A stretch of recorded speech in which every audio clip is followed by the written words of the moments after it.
Dr. Hunnius, our sister is from an Islamic background, and in the Islam they believe that the good believers are those who are submitting to God, but God refused or rejected the Jewish because they considered themselves gods like Him. Can we say in Christianity that when we have the Holy Spirit that maybe we become gods, or you can say little Christs? And how can we explain this to the Muslims? It's very hard for them, if we can say that. Mike is yours.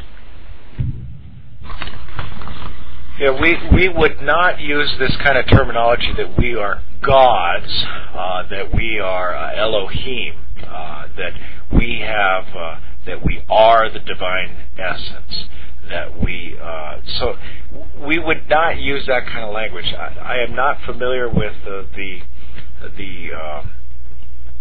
debate that the Jews have with the Muslims about this. I'm not familiar with what the Muslims would see there. Possibly they would look at one of the Psalms that is a reference where it says, "You are gods." So you have to understand what the word God means. In the Muslim mindset, they would say that there's only one God, there's only one divine essence. In the Christian church, we would agree, there's only one God, there's only one divine essence.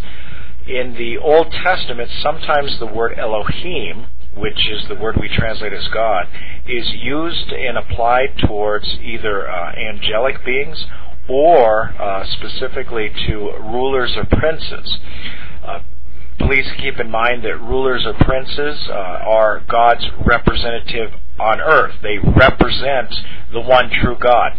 And so as a king is to be the representative who brings justice and mercy and compassion into the land, and who watches out for the oppressed, who brings peace and prosperity to the land, that daily physical bodies can be sustained. So you have that usage very rarely, but it does happen in the Old Testament, where that word Elohim is applied in that sense, that they are representing the one true Elohim, but not that they are of the same divine essence. That's not the same issue. And so there's a huge distinction there between being of the same divine essence. And that's when we as Christians confess Jesus as God, as Elohim. We are saying that He is of the same divine essence, which is something very unique, that you would not have that anywhere else in humanity.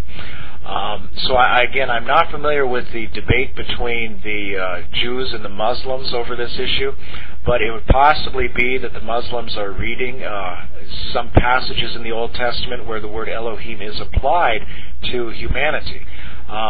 Specifically rulers who are in that position of representing God on earth.